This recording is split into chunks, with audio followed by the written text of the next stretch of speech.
Okay students, so after completing chapter number 1, 2, 3 and 4 अब हम chapter number 5 के MCQs करेंगे।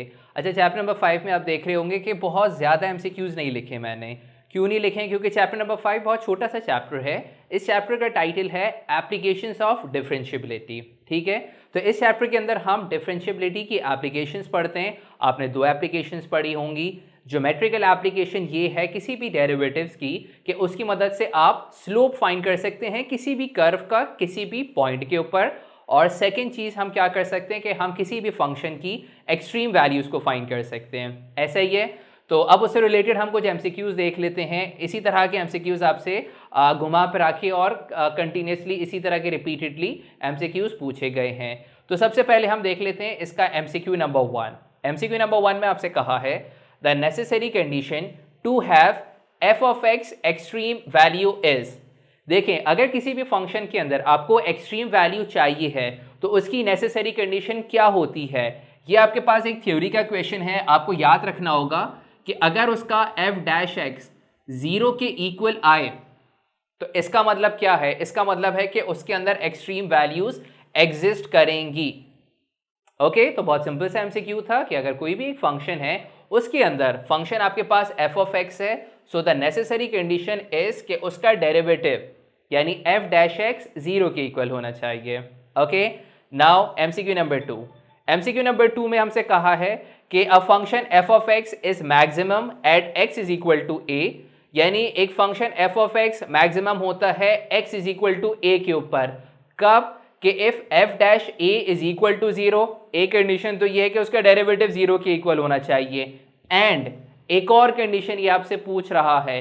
अच्छा, यहाँ पे भी क्वेश्चन सॉल्व करने जब आपने किए होंगे आपने एक बात पढ़ी होगी कि आपके पास कुछ केसेस होते थे। क्या केसेस होते थे कि आप क्या करते थे, कोई भी फंक्शन आपको अगर गिवन है, सबसे पहले आपने उसका डेरिवेटिव लिया, ठीक है, जो कि f डैश a है, वहाँ से आप एक्सट्रीम वैल्यूज निकालते थे।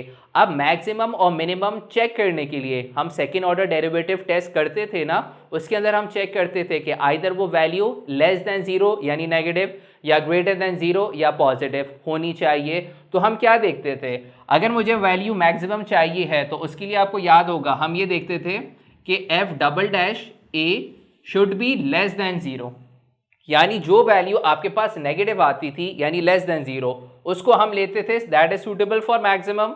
और जो वैल्यू ग्रेटर देन 0 होती थी, अगर यहाँ पे आपसे मैक्सिमम के बजाय मिनिमम पूछा जाता तो अब आपका आंसर ये नहीं होता, आपका आंसर क्या होता, f double dash a should be greater than 0।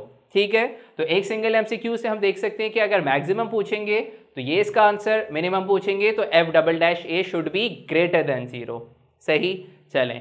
अच्छा, अब हम यहाँ पे एमसीक्यू नंबर 3 देख लें। एमसीक्यू नंबर 3 में कहा है कि if s is equal to 9 under root t, ये आपको एक फंक्शन दिया हुआ है, यहाँ पे s डिस्टेंस है और t आपके पास टाइम है। Okay, then it's acceleration is, आप बताएं इसकी एक्सेलरेशन क्या होगी। तो इस एमसीक्यू को करने से पहले मैं आपको एक छोटी सी बात बता दूं। वो छोटी सी बात आपके लिए ये है कि अगर आपके पास कोई भी एक फंक्शन है s, आप इसका अगर डेरिवेटिव ले with respect to t time के एस्पेक्ट से, वो बन जाती है वेलोसिटी। लेकिन आपसे वेलोसिटी नहीं, आपसे एक्सेलरेशन पूछा है, तो आप क्या करेंगे, वो जो वेलोसिटी वाला फंक्शन आएगा उसको आप एक दफ़ा और डेरिवेटिव ले लें, या हम और करके लिख सकते हैं कि अगर आप D square s upon d t square इसी s का सेकेंड ऑर्डर डेरिवेटिव ले लें तो आपके पास क्या आ जाएगा, एक्सेलरेशन। तो इसका मतलब ये है कि अगर आपको s गिवन है और आपसे एक्सेलरेशन पूछी गई है तो आपने क्या करना है, इसका 2 दफ़ा डेरिवेटिव लेना होता है। तो इसका मतलब यहाँ पे थोड़ी सी सिंप्लीफिकेशन रिक्वायर्ड है, तो सिंप्लीफिकेशन कर लेते हैं। आपके पास s दिया हुआ है 9 अंडर रूट टी, जिसको मैं t raise to the power half लिख सकता हूँ। थोड़ा सा सॉल्व कर लेते हैं, आप डेरिवेटिव ले लें ds अपॉन डी टी, इधर क्या होगा 9 एज इट इज, इस पर आप पावर रूल लगा लें, 1/2 पावर सामने, पावर में से आप माइनस करेंगे तो ये हो जाएगा t की पावर माइनस हाफ। ऐसे ही होगा ना, हाफ में से 1 माइनस करेंगे माइनस हाफ आएगा।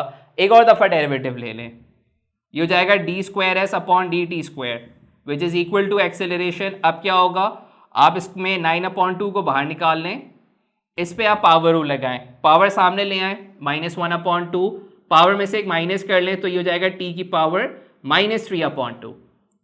आप चेक कर सकते हैं माइनस हाफ में जब आप -1 करेंगे आपको मिलेगा -3/2।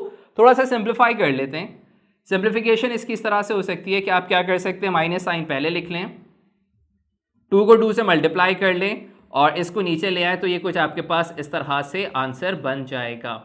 ओके, तो इस पूरे चैप्टर के अंदर अगर आप ओवरऑल देखें तो आपने जो है यही सारी चीज़ें पढ़नी है कि जिसके अंदर आप देखते हैं कि या तो आपसे necessary condition for extreme values पूछ लें, या आपसे मैक्सिमम की कंडीशन पूछ लें, या मिनिमम की कंडीशन पूछ लें, या ये भी कर सकते हैं कि अगर आपको एक फंक्शन s दिया हुआ है, आपसे वेलोसिटी भी पूछी जा सकती है, आपसे एक्सेलरेशन भी पूछी जा सकती है। तो इस चैप्टर की एमसीक्यूज़ को प्रिपेयर करने के लिए आपको यही कॉन्सेप्ट्स क्लियर रखने होंगे।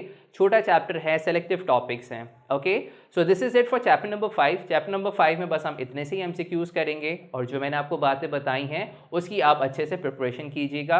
ओके, तो अब हम अपना नेक्स्ट चैप्टर स्टार्ट करते हैं।